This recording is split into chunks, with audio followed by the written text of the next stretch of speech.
Welcome to the Tech Egg. Don't get scrambled. Enjoy the video. In this video, I will show how to replace Mazda CX-5 windshield wipers. Begin by raising the wiper arm and locating the release tab on the blade assembly.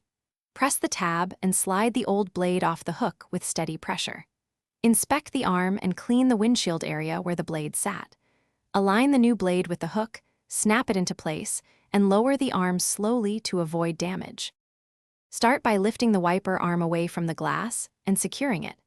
Use your thumb to depress the small release tab at the connection point, then slide the blade off the metal hook with a steady motion.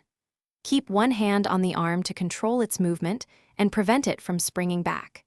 Check the arm for bends or rust before installing the replacement blade to ensure proper seating and smooth operation. Select the correct blade sizes for driver and passenger sides and remove any protective covers. Position the new blade under the hook and slide it upward until it locks with an audible click. Gently lower the arm to the windshield and repeat on the opposite side.